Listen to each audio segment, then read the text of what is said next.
Trish Stratus is really hard to say over and over again. Trish Stratus. Anyway, Trish Stratus is one of the most popular women to ever grace the WWE, and she had something of a hero's journey. She came to the WWE in 2000 as a fitness model with zero wrestling experience, and left 6 years later as one of the most celebrated female wrestlers in the world, currently honoured in the WWE Hall of Fame. But there are some events from her past that, looking back, leave a lot of people disstratusfied. I'm Adam from WhatCulture.com, and here are 10 things WWE want you to forget about Trish Stratus.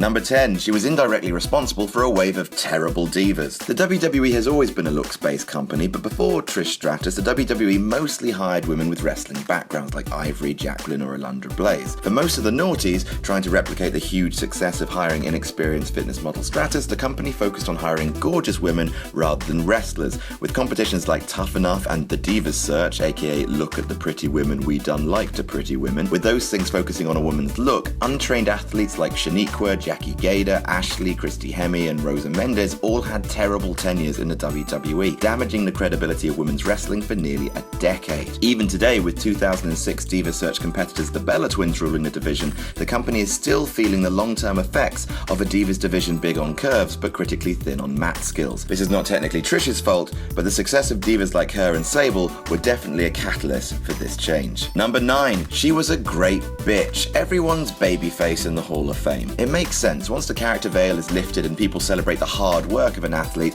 it makes sense to paint them in a positive light, and the retrospective of Trish Stratus' career makes her look like the nicest person that was ever alive. But that's not what made her famous. She was evil in pink pants, and her ruthless run as manager for TNA and her feud with Lita catapulted her to the stratosphere, pun obviously intended. She talked better as a heel, worked the crowd better, even dressed better. She's a saint now, but people shouldn't forget that she worked best as a sinner. Number 8. She turned down the WrestleMania 25 Battle Royal. The 25 Diva Battle Royal, including returns from Sunny, Molly Holly and Tori Wilson, was won by Santina Marella in a pink skirt.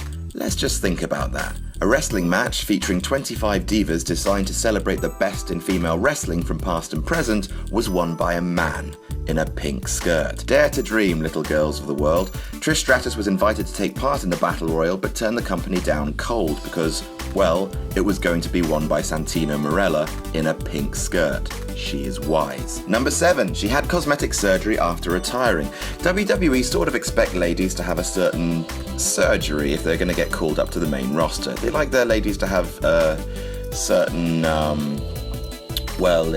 boobs, basically. It's not as common these days because fans would like to see their ladies wrestle, and adding anything to your body that might make that harder is a bit dumb. And for that reason, back problems and her newfound love of yoga led Trish to have her implants removed in 2008. It's not really a problem, after all, but after making countless millions off of divas' bodies over the years, the WWE will never ever report on anyone having their boobs reduced. Number 6. Her being kayfabe hospitalized by Bubba Ray Dudley. Man and woman violence is incredibly rare and supremely horrible in this era of wrestling, but in the Attitude Era it was just so much wacky fun, and Bubba Ray Dudley spent a period of 2000 being obsessed with putting women through tables. At Backlash he had his sights set on Trish Stratus, with the Dudley boys facing TNA in a tag match. Bubba was playing a psychotic male predator obsessed with the thoughts of crippling women, so naturally he was the babyface in this scenario. WWE everybody! And proceeded to powerbomb Trish through a table to a huge pop.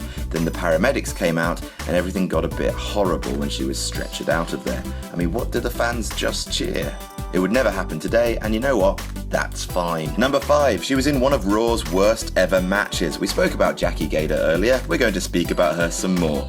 On July 8th, 2002, a match took place pitting Trish and Bradshaw versus Jackie Gator and Chris Nowinski. It was terrible. It's not really Jackie's fault. She'd just come off Tough Enough. She was green as hell, and Trish wasn't yet as good as she could be. And it was just botch after botch after botch. It was a bad day at the office for everyone, and believe it or not, didn't make it into Trish's Hall of Fame video package. Number 4. John Morrison's disrespect. At WrestleMania 27, remember, the bad one, Trish Stratus teamed with John Morrison and Snooki in a match. I'm not entirely sure what a Snooki is. I think it's some sort of mushroom, but Trish and co won. However, when Trish went to hug Morrison, it appears that he shrugs her off and gives her the cold shoulder. The next night on Raw, a similar thing happens, and considering that wrestling is still quite an honor-based, dues-paying business, showing any disrespect to a veteran is a big bad no. People aren't sure why Morrison Morrison would disrespect Trish. Perhaps he was upset that Melina, his girlfriend, was being passed over, or maybe he was annoyed at having to babysit a Snooki. Again, what's a Snooki?